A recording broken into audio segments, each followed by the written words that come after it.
ఇప్పటికే జిఎస్టీ వల్ల భారతదేశం అంతా కూడా ఒకే రకమైనటువంటి ట్యాక్స్లతో ప్రజలకు సౌకర్యంగాని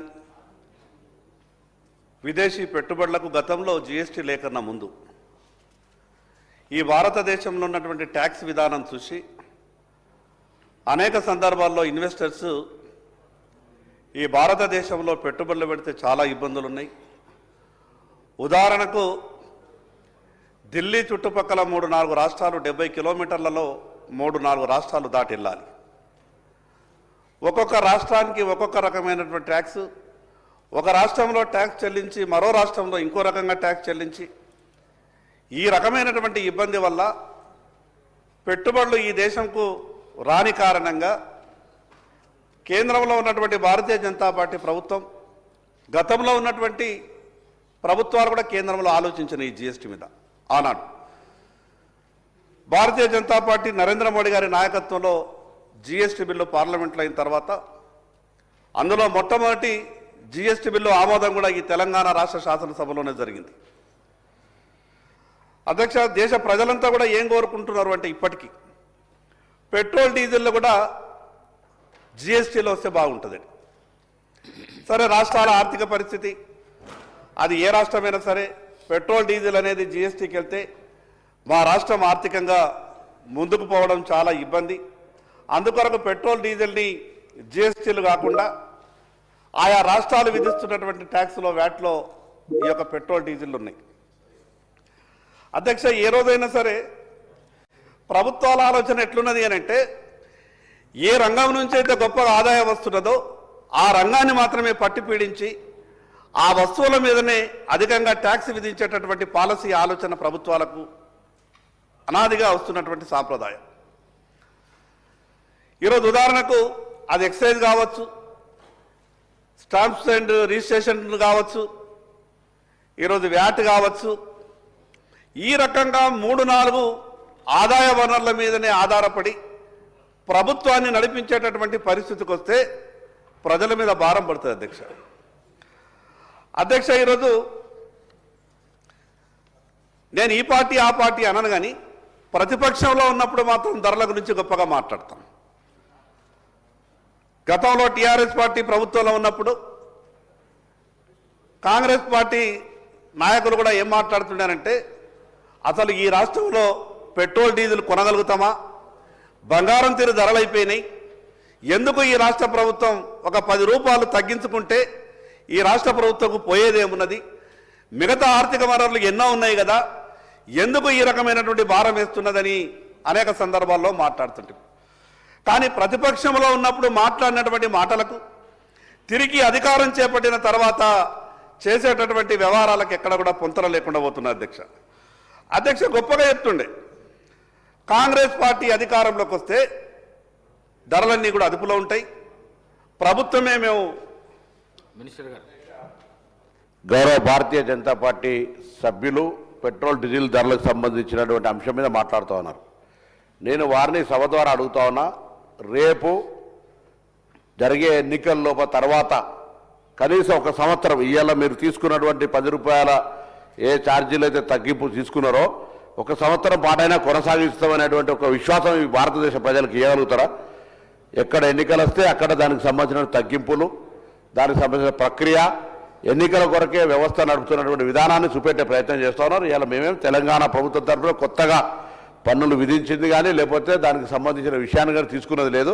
నేను గౌరవ సభ్యుని ఒకటే, ఈరోజు మీరు చూస్తూ ఉన్నారు మనం ఏ విధంగా డాలర్కు సంబంధించిన లేకపోతే పెట్రోల్కి సంబంధించిన లేకపోతే జిఎస్టీకి సంబంధించిన అంశాలు ఏ విధంగా రాష్ట్రాల మీద ఆర్థికంగా ప్రభావం చూపెడుతున్నాయి మీరు చూసినారు. సో ఈ అంశం మీద కూడా నేను వారు ఒకటే సూటిగా నాకున్నటువంటి పబ్లిక్ గ్రీవెన్స్ చాలామంది అడుగుతూ ఉన్నారు బయట కూడా, మీరు ఇవాళ తక్కువ చేసినటువంటి ఏదైతే ఉందో 4 రాష్ట్రాల ఎన్నికలను దృష్టిలో పెట్టుకొని చేసినారు, లేదా భవిష్యత్తులో ఇది సంవత్సర కాలం పాటు కనీసం ఇప్పుడు తక్కువ చేసినటువంటి మాట ఒకటి ఏదైనా మాట తీసుకుంటే నిర్ణయం తీసుకుంటే 1 సంవత్సరమైనా దాన్ని అమలు చేయాలి అధ్యక్ష. కాగానే రేపు విపరీతంగా పెంచేటువంటి ప్రయత్నం జరగదు అనేటువంటి మాటను గౌరవ సభ్యులు ఇక్కడ చెప్పాల్సిన అవసరం ఉందని ఈ సందర్భంగా నాకు ప్రజల యొక్క ఆకాంక్షను ఈ సందర్భంగా గౌరవ సభ్యులు తెలియజేస్తా ఉన్నాను.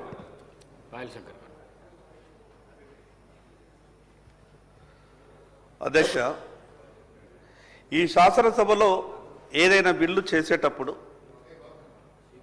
శాసనసభలో బిల్లులు జరుగుతాయి ప్రజల సంక్షేమం కొరకు, ప్రజల మంచి కొరకు.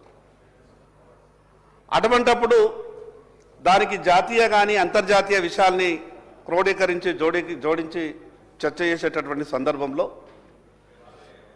ఈరోజు చమురు అనేది అంతర్జాతీయ మార్కెట్ మీద ఆధారపడ్డప్పుడు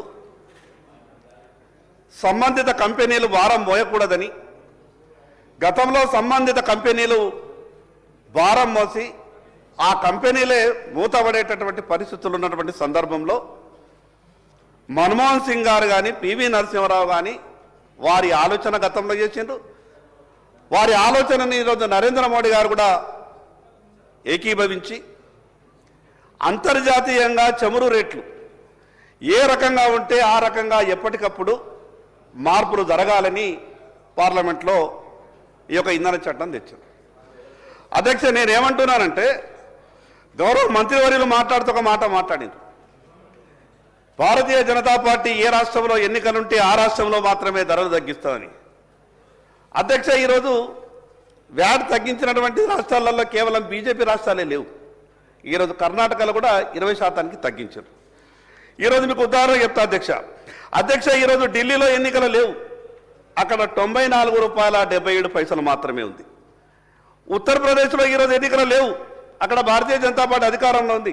₹94.69 మాత్రమే ఉన్నది. అధ్యక్ష, గుజరాత్లో ఈరోజు ఎన్నికలు లేవు. అక్కడ ₹94.98 ఉన్నది. ఉత్తరాఖండ్లో ఎన్నికలు లేవు. ₹93.43 ఉన్నాయి. అధ్యక్ష, కాంగ్రెస్ పాలిత రాష్ట్రాల్లో ఒకసారి చెప్తా. కర్ణాటకలో ₹103.41, కేరళలో ₹105.75, తెలంగాణలో ₹107.46, బెంగాల్లో ₹104.39. అధ్యక్ష, వ్యాట్ తగ్గించినటువంటి రాష్ట్రాలు కూడా చెప్తా. ఈరోజు గొప్పగా ఆర్థికంగా పరిపుష్టిగా ఉంటున్నాయి ఆ రాష్ట్రాలు. గుజరాత్ రాష్ట్రం ఈరోజు 13 నుంచి 15% వ్యాట్ తగ్గించారు అధ్యక్ష. అదేవిధంగా కాంగ్రెస్ పాలిస్తున్నటువంటి కర్ణాటక రాష్ట్రం కూడా 20% వ్యాట్ తగ్గించింది అధ్యక్ష. అధ్యక్ష, మహారాష్ట్రలో కూడా కొన్ని సందర్భాల్లో వ్యాట్ కొంత పర్సెంటేజ్ తగ్గించింది అధ్యక్ష. అధ్యక్ష, ఈరోజు మేము ఆదిలాబాద్ అనేది మహారాష్ట్ర బార్డర్ మీద ఉంది. మాకు కేవలం 6-7 కిలోమీటర్లు పోతే మా ఆదిలాబాద్ నుంచి ఒక 8-10 కిలోమీటర్లు ప్రయాణం చేస్తే మహారాష్ట్ర వస్తుంది. మహారాష్ట్రకి వెళ్ళి తెలంగాణ ప్రజలు అక్కడ డీజిల్ పెట్రోల్ పోయించుకొని తెలంగాణకు వస్తున్నారు. ఈరోజు తెలంగాణకు మహారాష్ట్రకు కనీసం 10 నుంచి 11 రూపాయల తేడా ఉన్న కారణంగా ఈరోజు తెలంగాణ ప్రజలంతా కూడా ఆదిలాబాదు, అదేవిధంగా మిగతా ఉమ్మడి ఆదిలాబాద్ జిల్లా బార్డర్లో ఉన్నటువంటి గ్రామాలు, మండలాలంతా కూడా మహారాష్ట్రకి వెళ్ళి ఈరోజు డీజిల్ పెట్రోలు పోయించుకున్నటువంటి పరిస్థితి ఉన్నది. అధ్యక్ష, ప్రభుత్వానికి అనేక రకమైనటువంటి ఆదాయ వనరులు ఉంటాయి, కానీ ప్రజలకు అనేకమైనటువంటి ఆదాయ మార్గాలు ఉన్నాయి. ప్రభుత్వం అనుకుంటే ఎప్పటికప్పుడు దేని మీదన్నా ఇమీడియట్గా ట్యాక్స్ ఇంక్రీజ్ చేసి ప్రభుత్వం సంపాదించుకోవచ్చు.